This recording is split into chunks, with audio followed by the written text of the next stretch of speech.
Karate master, பிரபல நடிகர், அதேபோல் சமையல் வல்லுநர் அப்படின்னு பல திறமைகளை தன்னுள்ள வச்சிருக்கிறவர் தான் யார் அப்படின்னா சான் ஹுசானி அவர்கள். இப்போ அவர் மிகப்பெரிய அளவில் உடல்நிலை சரியில்லாமல் மருத்துவமனையில் அனுமதிக்கப்பட்டிருக்காரு அப்படின்ற செய்திகள் ரசிகர்களிடையே ரொம்பவே வேதனையை ஏற்படுத்தியிருக்கு. ஏதாவது ஒரு விஷயத்தை இவர் பண்ணிக்கிட்டே தான் இருப்பார். புன்னகை மன்னன் அப்படின்ற திரைப்படத்தில் கமலஹாசனுடைய இணைந்து நடித்தவர் தான் யார் அப்படின்னா சான் ஹுசானி அவர்கள்.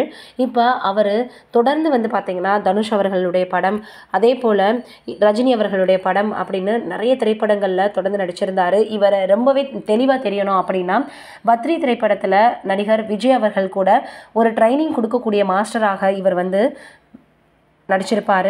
இந்த சூழ்நிலையில் இப்போ இவருக்கு உடல்நிலை சரியில்லாமல் டெல்லி மருத்துவமனையில் அவசரமாக அதுவும் ஐசியூவில் அட்மிட் பண்ணப்பட்டிருக்காரு அப்படின்ற செய்திகள் வெளியாகிருக்கு. இதை கேள்விப்பட்டதுலேருந்தே என்ன ஆச்சு இவருக்கு அப்படின்னு எல்லோருமே கேட்டு வந்துட்டுருக்காங்க. அதோட ஏதாவது ஒரு விஷயத்த பண்ணுவார். இவர் வேர்ல்டு ரெக்கார்ட் பண்ணுறது, இல்லை ஏதாவது சமையல் பண்ணுறது அப்படின்னு ஒரு ஷோவில் கூட, சமைக்கிற ஷோவில், குக்கிங் ஷோவில் கூட பார்த்திங்கன்னா இவர் கலந்துட்டு இருந்திருக்கிறாரு.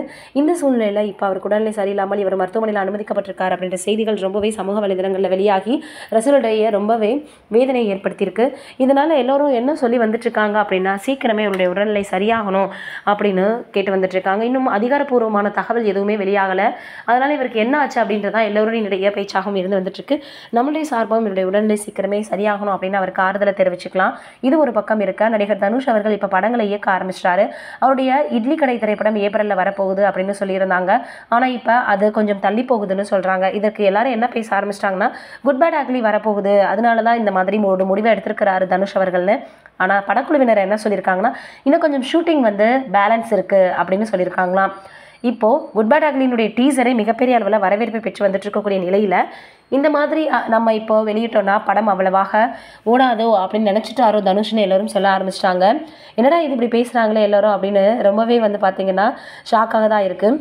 இருந்தாலும் அந்த படம் எப்போ ரிலீஸ் ஆகும் அப்படின்னு எல்லோரும் எதிர்பார்த்துட்டு தான் இருக்காங்க. எல்லா படமுமே ரசிகர்களுடைய எதிர்பார்ப்பை பூர்த்தி செய்தா இல்லையா அப்படின்றத படம் ரிலீஸ் ஆனதுக்கப்புறம் தான் தெரியும். வெயிட் பண்ணி பார்க்கலாம். அஜித் அவர்களுக்குமே இப்போ விடாமுயற்சி திரைப்படத்துக்கு அப்புறமாக இது கொஞ்சம் நல்லா இருக்கணும் அப்படின்னு எதிர்பார்ப்பு அதிகமாக இருக்குது. அது அவ்வளவாக அஜித் அவர்களுடைய கேரக்டர் அதில் சரியாக இல்லை அப்படின்ற மாதிரி கூட எல்லோரும் சொல்லி வந்துட்டு இருந்தாங்க. அதனால் குட் பேட் அக்லியினுடைய எதிர்பார்ப்பு அதிகமாக இருக்குது. இரண்டு படமுமே ரசிகர்களுடைய எதிர்பார்ப்பை பூர்த்தி செய்தா இல்லையா அப்படின்றத நம்ம வெயிட் பண்ணி தான் பார்க்கணும். இதை பற்றி நீங்கள் என்ன நினைக்கிறீங்கன்னு மறக்காமல் கமெண்ட்டில் சொல்லுங்கள்.